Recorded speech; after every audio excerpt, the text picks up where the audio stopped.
জলপাইগুড়িতে তৃণমূল নেতার বিরুদ্ধে বিডিও অফিসের কর্মীকে মারধরের অভিযোগ, গ্রেফতার অভিযুক্ত। জলপাইগুড়ি সদর ব্লকের গড়ালবাড়ি গ্রাম পঞ্চায়েতের এক সরকারি কর্মীকে মারধরের অভিযোগে স্থানীয় তৃণমূল নেতা এনামুল হককে গ্রেফতার করেছে কোতোয়ালি থানার পুলিশ। জানা গিয়েছে, নূর মঞ্জিল হক নামে এক ব্যক্তির মেয়ের অ্যাকাউন্টে রূপশ্রীর টাকা কেন ঢোকেনি সেই অভিযোগ তুলে পঞ্চায়েত অফিসে যান এনামুল হক। সেখানে পঞ্চায়েত কর্মীর সঙ্গে বচসা বাঁধে তার। অভিযোগ, বচসা চলাকালীন এনামুল হক ওই কর্মীর ওপর চড়াও হন এবং মারধর করেন। এই ঘটনায় আতঙ্কিত পঞ্চায়েতের অন্যান্য কর্মীরাও। তারা অভিযুক্তের কঠোর শাস্তির দাবি জানিয়েছেন।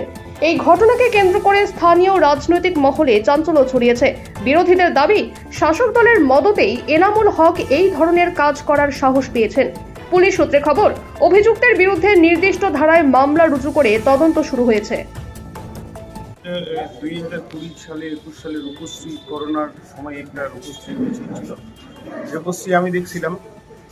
তারপর কোনো এক বেনিফিশিয়ারির বাবা আমাকে রাস্তায় অফিসে আসার সময় অ্যাটাক করে।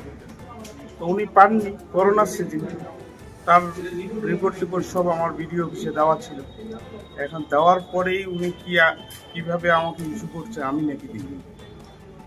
রিপোর্ট সব দিয়ে দিছি আমি, দেওয়ার পরেই ডাইরেক্ট আমাকে আজকে অ্যাটাক করলো। রাস্তায় গাড়ি অনেক কিছু করলো, আমাকে মার্ডার করবে, আমার নামে অনেক কিছু করবে, আমাকে দেখে নিবে। যে কোনো সে কে? এনামুল হক, ডাক নাম এনামুল। এলাকার কোনো প্রভাবশালী লোক না, সেরকম কিছু প্রভাবশালী না, সাধারণ সাধারণ মানুষ না। না, এই যে সরকারি কর্মচারী গায়ে হাত উঠিয়ে দিল, এতটা সাহস পেল কোথা থেকে? এখন ওনার ব্যাপার, আমি কাকে বলবো। আপনি কি কমপ্লেন করতে আসছেন? হ্যাঁ, ওকে গ্রেফতার হয়েছে? আমি গড়ালবাড়ি জিপিকে কি পদে রয়েছে? কি পদে রয়েছে? জিপিকে বিডিও অফিসের কর্মী আপনি? হ্যাঁ, একজন বিডিও সাহেব জানেন বিষয়টা? ভিডিও সাহেব গেছিল? উনি গেছিলেন। কে? হ্যাঁ, স্যার গেছিলেন। কোথায়? আমাদের জিপিইউ। আপনি কি চাইছেন এখন? শুরু হয়, স্যার দেখছেন বিষয়টা। পুলিশ তো নিয়ে এসছে বোধহয়। হ্যাঁ, নিয়ে আসছে। গ্রেফতার হয়েছে উনি? থানায় নিয়ে এসছে? থানায় নিয়ে এসছে। আপনি এখন কোথায় আসছেন কেন? আমি থানায় আসছি এফআইআর করে। স্যার বললেন কি চাচ্ছেন যে এরকম ঘটনা না ঘটে, সরকারি কর্মীদের উপর এরকম না? এইভাবে এটা হলে আমরা কি করে প্র্যাকটিক্যাল ফিল্ডে কাজ করতে হবে? কালকে তো যেতেই হবে আমাকে। আমার নিরাপত্তা কি?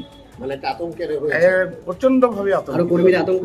সবাই আতঙ্কিত। আমরা গ্রাম পঞ্চায়েতের সব কর্মীগুলোই আক্রান্ত হয়েছে। আপনার বাড়ি কোথায়? আমার বাড়ি লোকালি গড়ালবাড়ি। কি নাম আপনার? নূর মঞ্জিল হক। নূর মঞ্জিল হক। প্রধান কি এসছে? না, প্রধান আসেনি, ওনাকে বলা হচ্ছে। ট্যাক্সমেট অ্যান্ড জিএসটি সুবিধা কেন্দ্র এখন আপনার শহর দিনহাটায়। বিগত 7 বছর যাবত সুনামের সাথে কাজ করে আসছে ট্যাক্সমেট। আমাদের এখানে যে পরিষেবাগুলি পাচ্ছেন তা হলো GST registration, GST return, TDS ও TCS return, company registration, society school club registration ও বাৎসরিক return, ISO certification, trademark registration, import export license, income tax return ও অডিট, ব্যাংক লোন প্রজেক্ট ও ব্যাংক লোনের জন্য CMA data, Udyam registration, professional tax সহ আরো বিভিন্ন ট্যাক্স এবং আপনার ব্যবসা সংক্রান্ত পরিষেবা। তাই যে কোনো কাজের জন্য শীঘ্রই যোগাযোগ করুন আমাদের সাথে।